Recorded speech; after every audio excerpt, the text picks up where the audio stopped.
In the autumn of 1889, in the high grassland country of southern Wyoming Territory, the Meridian Savings and Loan Company of Cheyenne held title to more ranch land than any three county commissioners combined.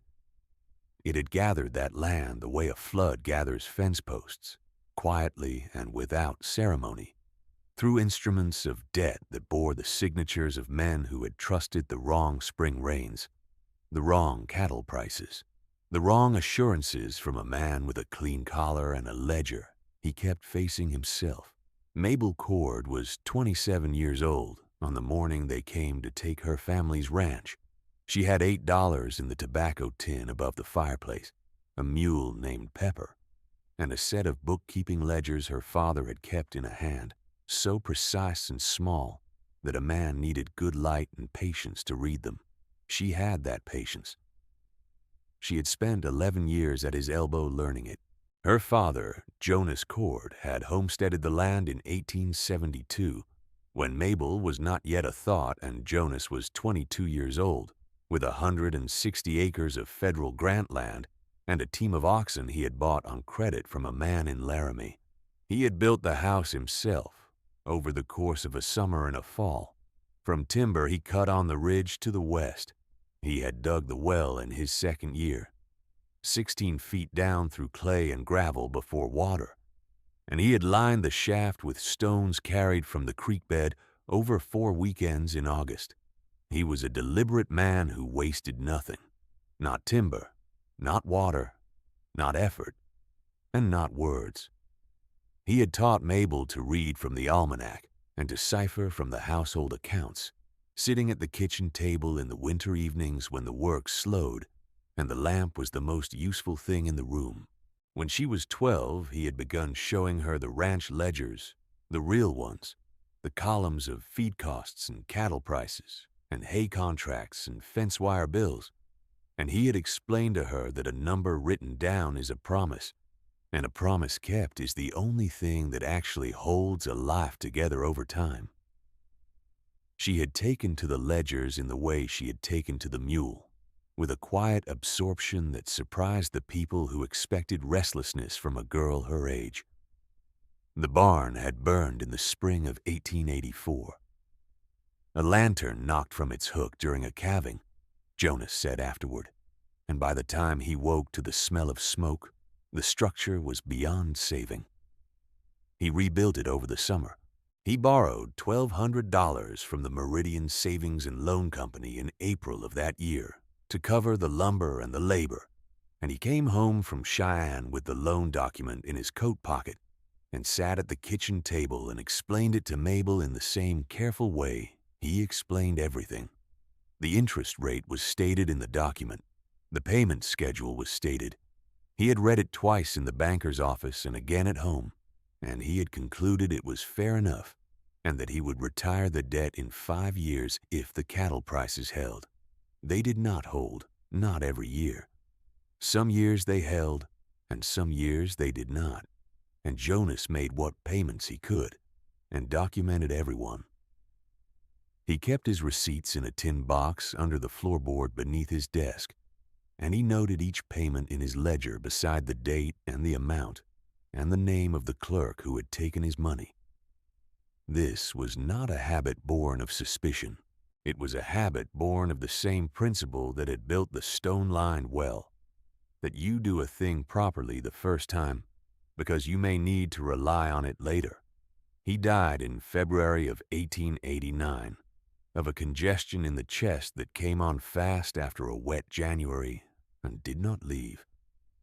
Mabel had nursed him through 4 weeks of it, sleeping in the chair by his bed when he was worst, and he had died in the early morning on a day that was clear and very cold, with the stars still visible through the bedroom window.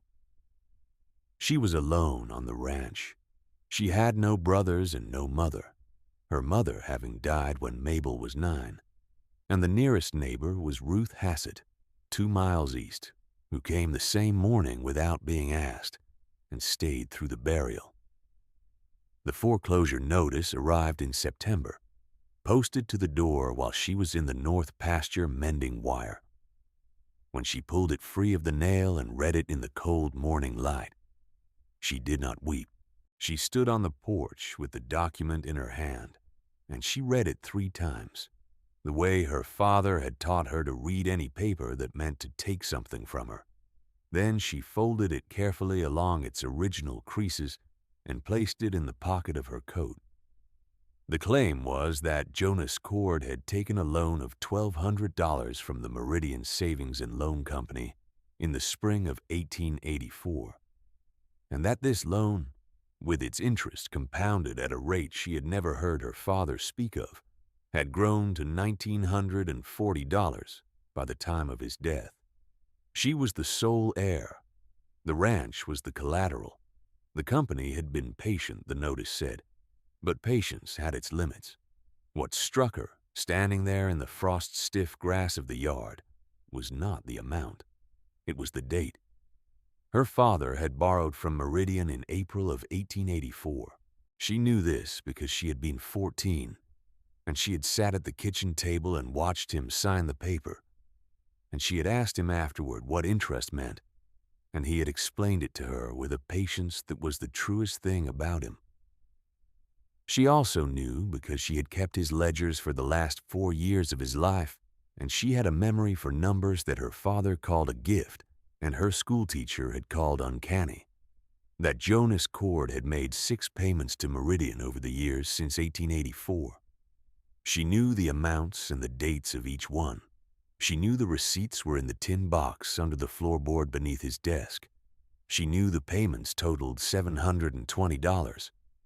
And she knew that at the rate of interest stated in the original loan document, which she had also read and memorized, the remaining balance after those payments should have been just over $900, not $1,940.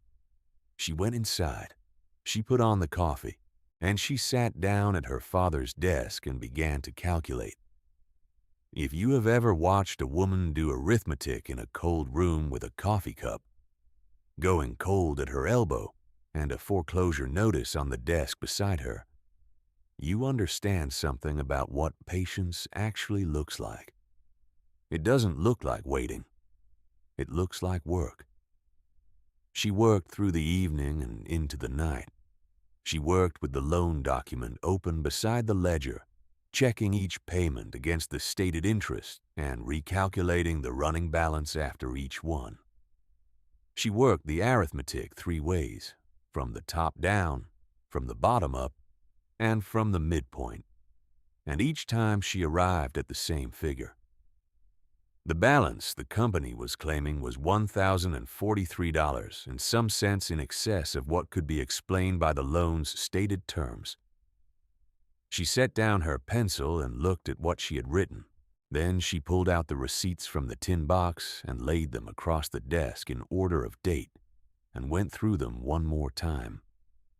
By noon the next day, 2 men from the Meridian Savings and Loan had arrived at the Cord Ranch in a buggy with a territorial marshal riding alongside them.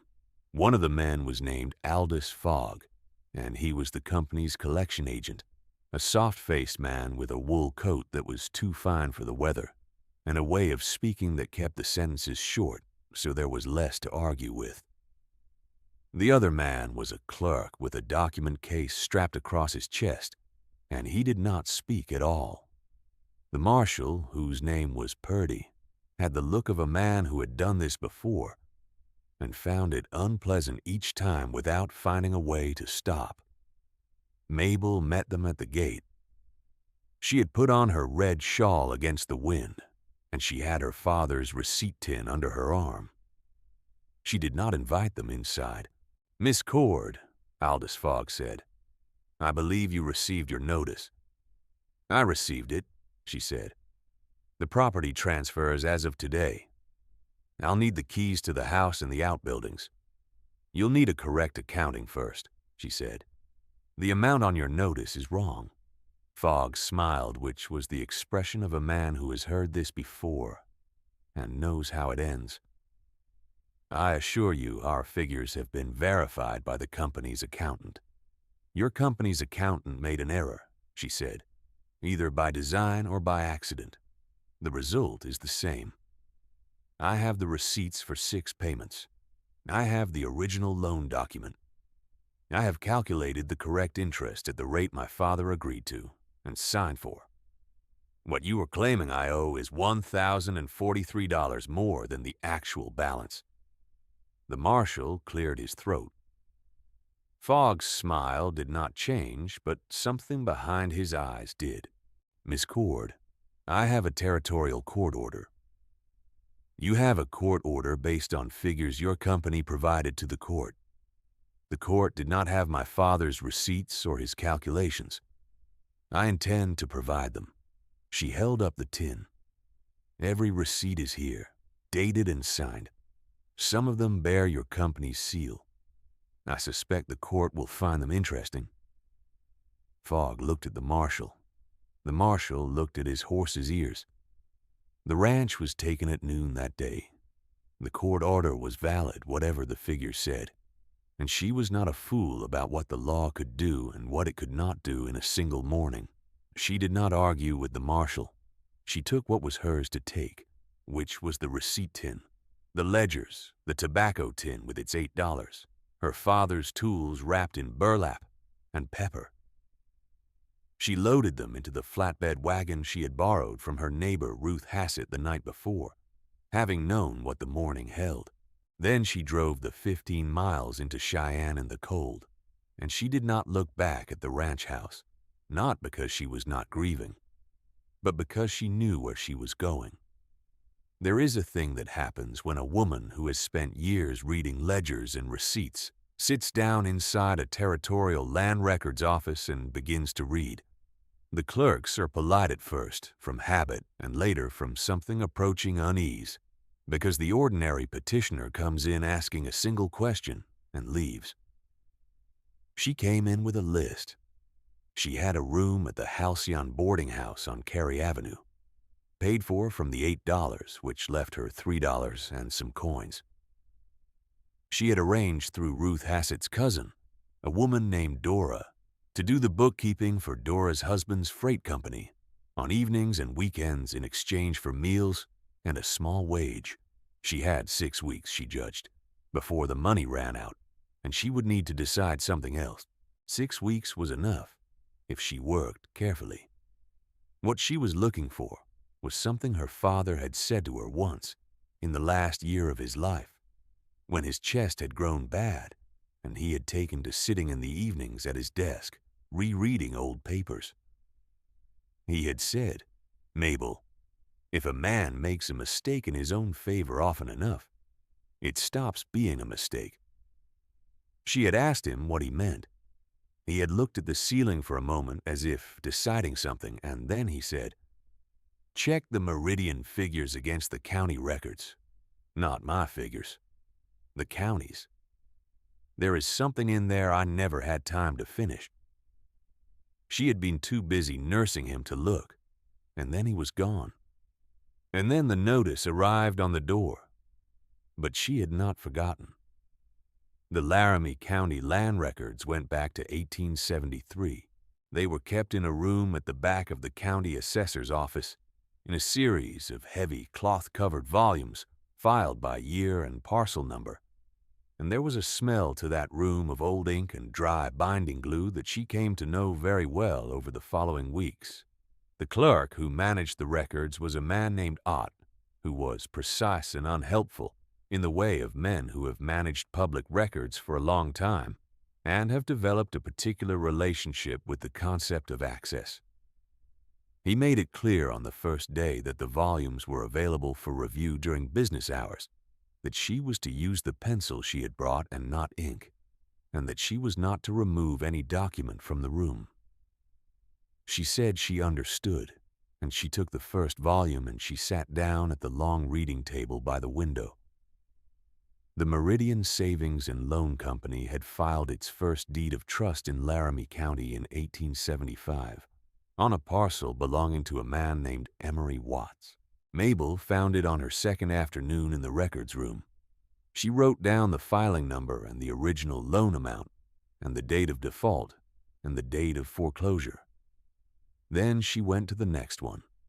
She was not certain what she was looking for, exactly, Her father had not been certain either, or he would have told her more plainly. But she had learned from him that the way to find a pattern in a set of numbers is not to look for what is wrong. It is to look for what is the same. When the same thing appears in places it should not be the same, that is where to press. In the mornings, she worked at the records office from opening until midday. In the afternoons, she worked at Dora's husband's freight accounts, which were a reasonable chaos of unpaid invoices and unreconciled payments that had been allowed to drift for several years, and which she put in order with a methodical pleasure that she recognized as her father's disposition surfacing in her own hands. In the evenings, she transferred the day's notes from the records room into the new ledger and added to her running table. By the end of the first week, she had worked through 41 Meridian foreclosures, filed in Laramie County since 1875. The table had columns for the original loan amount, the stated default balance, the number of payments documented in the county records, the interest rate as filed, and the calculated correct balance if the documented payments were applied correctly at the stated rate. In 31 of the 41 cases, the stated default balance was higher than her calculation of the correct balance, not by the same amount. The differences varied, ranging from a little over $60 to a little under $300, but the direction never varied. In 31 cases, the family owed less than the company claimed. In none of the 31 was the family shown to owe more than the company claimed. She sat with this for a long evening, the ledger open on the boarding house table, the lamp turned low to save oil.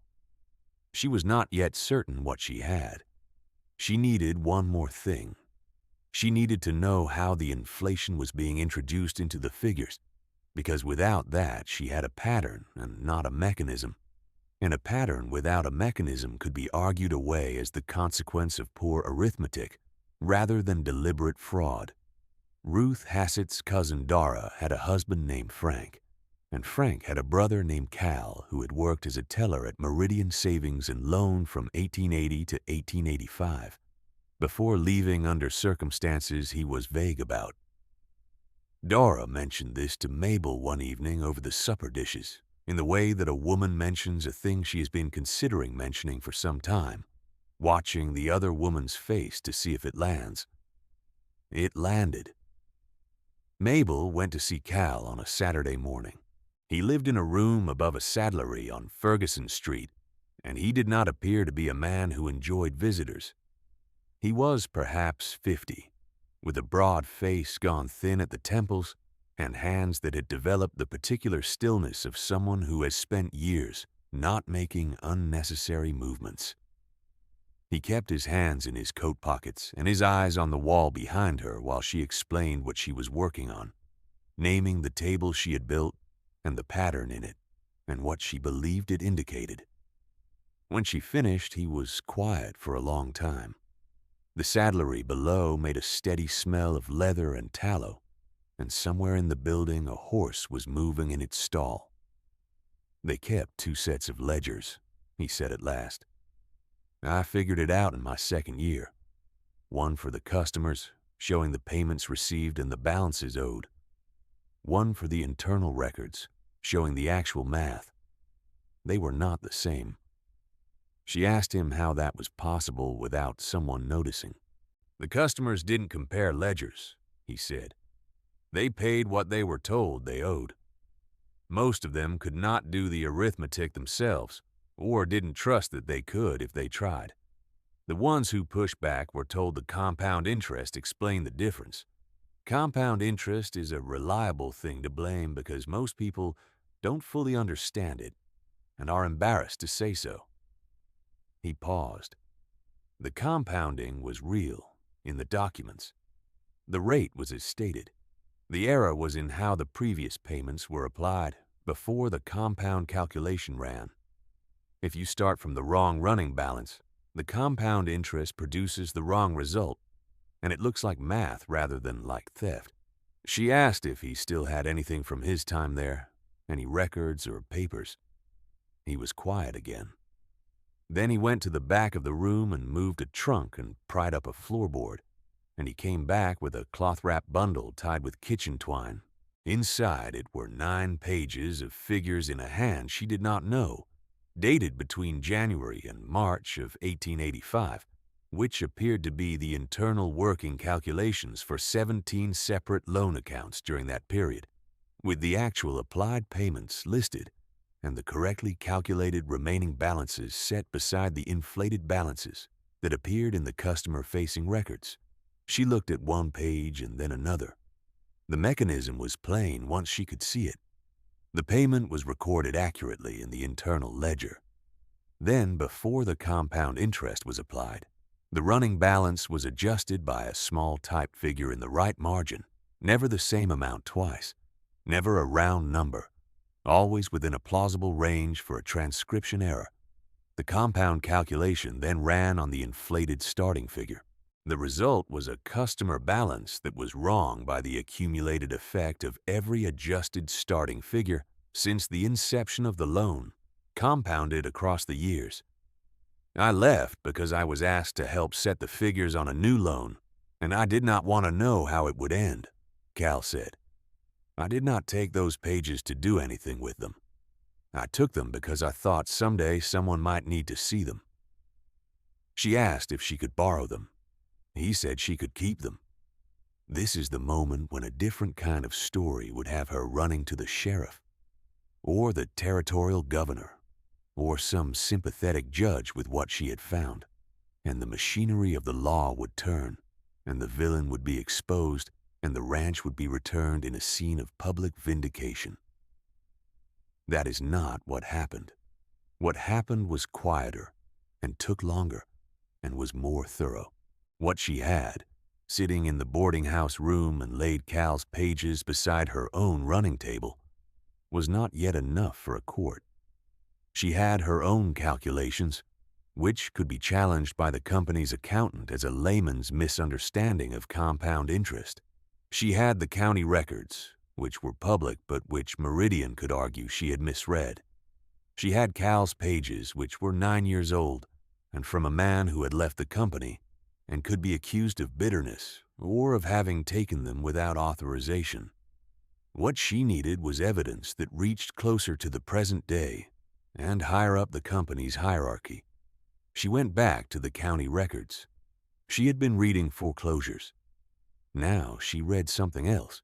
She read the original incorporations. The Meridian Savings and Loan Company had been incorporated in Wyoming Territory in 1874. Its 3 founding shareholders were named in the filing. 2 of them she did not know. The third was a man named Hollis Peck, who was also named in the county records as the current president of the company and the signatory on every deed of trust she had found. She looked up Hollis Peck in every record the county held. He had arrived in Cheyenne in 1872 from a place the records did not specify. He had incorporated Meridian with 2 partners in 1874. One of those partners, a man named Bert Alley, had sold his shares back to the company in 1878 for a sum the records noted without comment. The other partner, a man named Cyrus Dwight, had died in 1880. His shares had passed to his wife, Opal Dwight, who was listed in the most recent annual filing as still holding 11% of the company. Mabel looked up Opal Dwight. She was 63 years old and lived on a pension from the Dwight estate. She had not attended a shareholders' meeting in several years, according to the filings, which listed her as present by proxy and which did not indicate who held that proxy. Mabel wrote her a letter. She did not explain everything. She explained that she was a rancher's daughter who had been foreclosed upon and who believed the accounting was wrong, and that she had found evidence in the county records that the same kind of error had appeared in a great many other foreclosures, and that she would like very much to speak with Mrs. Dwight if Mrs. Dwight were willing. She mentioned that she had done bookkeeping and would be glad to bring her work with her so that Mrs. Dwight could see what she had found. She left her address at the boarding house. 3 days later, a reply came on paper that was of a quality Mabel had not held in some time. The handwriting was angular and firm, the hand of a woman who had written a great many letters and saw no reason to make them look uncertain. Opal Dwight wrote that she had known for some years that something was not right at Meridian, and that her husband had believed so too in the last months of his life, and that she had kept every paper Cyrus had brought home because he had told her to, and she had not known what to do with them in the years since his death. And would she please come to tea on Thursday? She went to tea on Thursday. The house was large and set back from the street by a long yard of winter-killed grass, and the furniture inside was heavy and dark, and the parlor smelled of cedar and something older. Opal Dwight was a small woman with white hair, cut close, and hands that moved constantly in her lap when she was thinking. She asked Mabel about her father and listened to the answer with a stillness that said she was accustomed to sitting with difficult information and not flinching from it. When Mabel had finished explaining what she had found and how she had found it, Opal Dwight looked at her for a long moment and said, "My husband told me the same thing in different words in the spring of 1880. He said Hollis Peck was collecting land and calling it banking, and that if the families ever looked at their own receipts and compared them to what they were told they owed, there would be a problem. He was going to do something about it. Then he died." She rose and left the room and returned with a trunk, a cedar-lined traveling trunk of the kind used for long journeys, worn at the corners and bound with brass fittings that had gone green. The trunk held Cyrus Dwight's papers from the years 1874 through 1880. He had been meticulous in the way of a man who had built a business from nothing and knew that paper was its foundation. There were correspondence files sorted by year, a separate folder of board minutes, another of annual reports, and at the back, in a folder tied with red ribbon that Opal handled with both hands and set on the table between them without opening immediately, a series of internal memoranda. Inside the folder were 12 letters exchanged between Hollis Peck and a man named Aldous Fogg. Not the Fogg who had come to take her ranch, his father, who had held the collection agent position before him. In those letters, running from 1877 through 1879, Hollis Peck and the elder Fogg had set out, in plain language, the system by which the compound interest calculations presented to customers would be adjusted upward from the correctly calculated figures, not by the same amount each time, by amounts chosen to remain within what a man might attribute to an honest arithmetic error if he were inclined to look, which most men were not. The language was careful and occasionally technical, and never once used a word that would have named outright what they were doing. But the meaning was not difficult to arrive at if you had a running table of 31 foreclosures in your coat pocket and 9 pages of working figures in Cal's careful hand. She sat in Opal Dwight's parlor until it was dark outside, and the housekeeper brought 2 lamps. Opal Dwight did not ask her to leave. She sat across from Mabel with her hands still in her lap, and she watched the younger woman read. When Mabel finally sat back and looked up, Opal Dwight said, "Cyrus always said he was sorry he did not do more with it." "He did enough," Mabel said. "He kept it." Opal Dwight looked out the dark window for a moment. "What do you intend to do?" "I intend," Mabel said carefully, "to buy the bank." In November of 1889, Mabel Cord filed a complaint with the Territorial Banking Superintendent's office in Cheyenne. She did not file it alone. She had spent 3 weeks prior to that filing meeting with 7 other ranch families whose foreclosures she had found in the county records and whose remaining balance discrepancies were among the largest in her table. 4 of those families had kept enough of their own receipts and papers to corroborate her calculations. Two of them had retained attorneys before and gotten nowhere, which meant they now had attorneys who were very interested in what she had brought them. She had met with each attorney twice and explained her methodology, and each time she had watched the attorney's face change as he worked through the table and recognized what it represented. Cal came forward and provided a sworn statement about the two-ledger system, delivered in the office of one of the attorneys on a cold afternoon in October with Mabel present. He was methodical and specific, and he did not embellish anything, and the attorney told her afterward that it was one of the most useful depositions he had taken in 12 years of practice. Opal Dwight provided the trunk and its contents, retained her own attorney, and exercised her right as a shareholder to request that the company's internal books be audited by an independent examiner.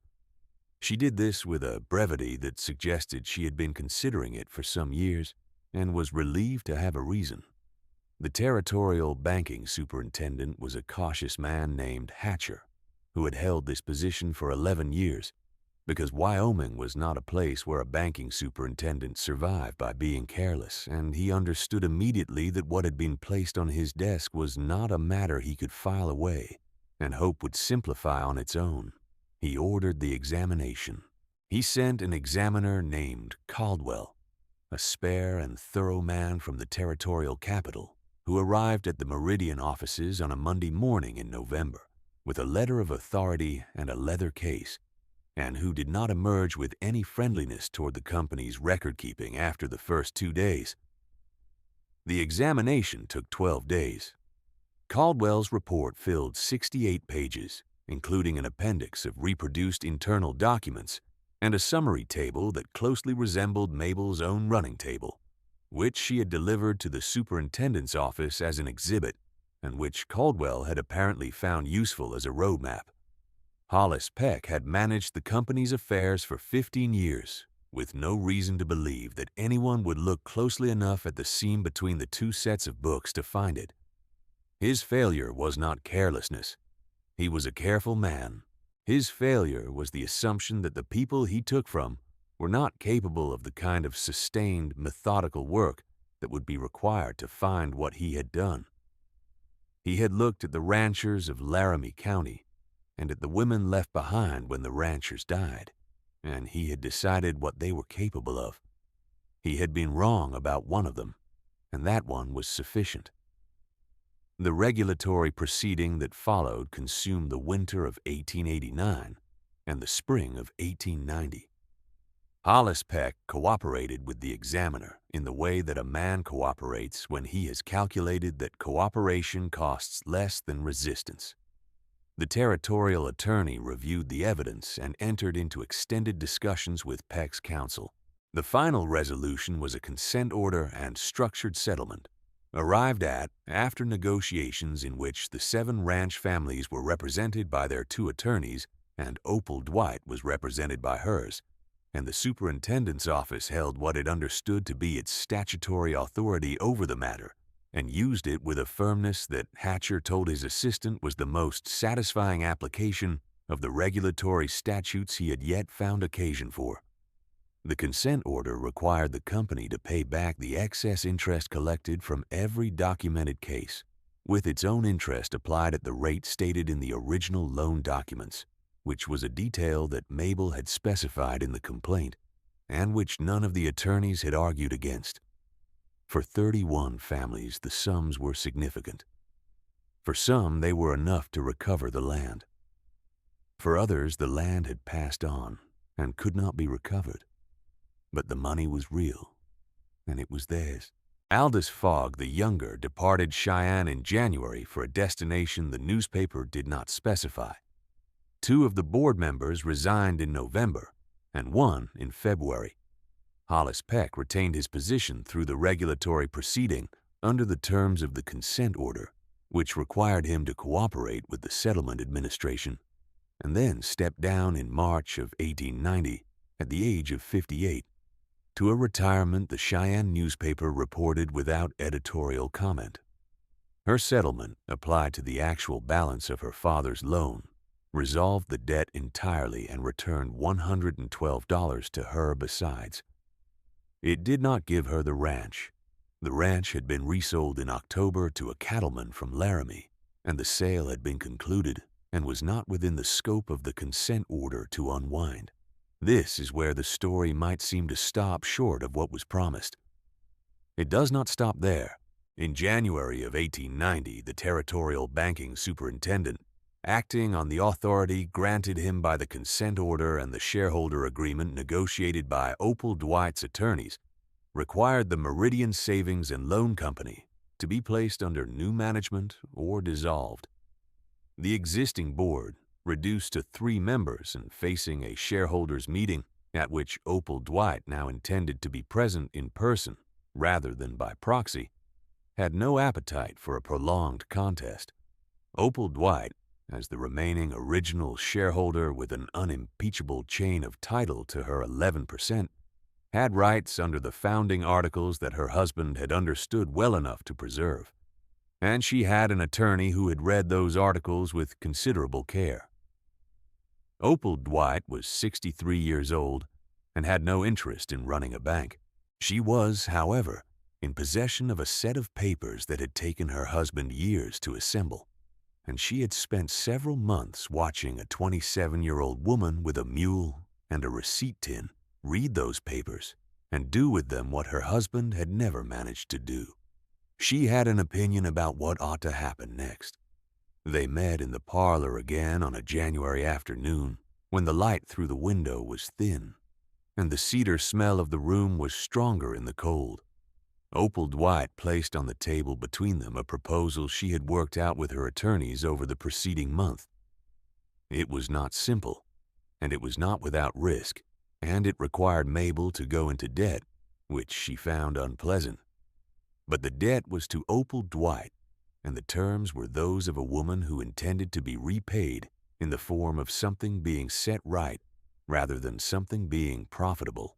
The Meridian Savings and Loan Company was restructured and recapitalized in February of 1890 under a new board of 5 directors, 2 of them from the ranch families named in the settlement, one of them Opal Dwight's attorney acting in an advisory capacity, one of them a clerk named Ott, who had spent 12 years managing the county's land records and who had, it turned out, wanted to do something else, and one of them Mabel herself, the new president and chief operating officer, who would rebuild the company's relationships with the ranch families of Laramie County and demonstrate by every action that the books meant what they said, was also her.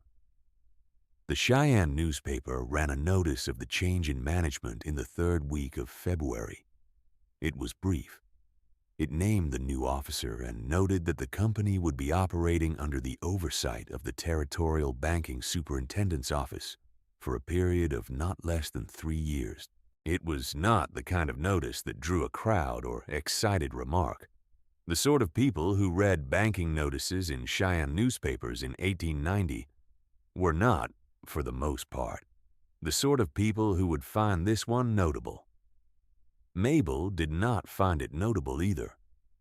She was already at the office by the time the newspaper ran. She had been there since before dawn, working through the company's loan portfolio with a lamp and a fresh ledger and the same pencil she had used in the county records room, writing down every account in a hand her father would have recognized. 2 of the ranch families who had received settlement funds came to the new office in the first month to open savings accounts. One of them, a woman named Ada Prentice, who had lost her husband and her cattle both in the drought of 1887 and who had received settlement money she had not expected to see, stood at the teller's window and asked to speak to whoever was in charge. Mabel came out from the back room. Ada Prentice looked at her for a moment. She was a tall woman, raw-boned from years of outdoor work, and she held her hat in both hands in the way of a person who has come to ask for something and is not accustomed to asking. "You're Jonas Cord's girl," she said. "I am," Mabel said. Ada Prentice nodded once, a slow and deliberate movement. "He was an honest man," she said. "I am glad his daughter knows what that is worth." She deposited $60 and left. Pepper the mule lived in a livery 2 blocks from the office and was boarded there on Mabel's account. She stopped each evening on her way back to the boarding house, which she was still at, having not yet found it necessary to move somewhere grander, and she brought Pepper half an apple from the barrel the cook at the restaurant on Ferguson Street let her take from. She had kept the mule because the mule was hers, and because her father had bought him at auction in the spring of 1883 from a man who said he was lazy. And it had turned out that Pepper was not lazy, but only choosy about the company he kept, which Mabel understood. On a March evening in 1890, she stood in the livery with her hand on Pepper's neck and the last of the day's light going orange through the high window above the stalls. She had been at the office since before dawn.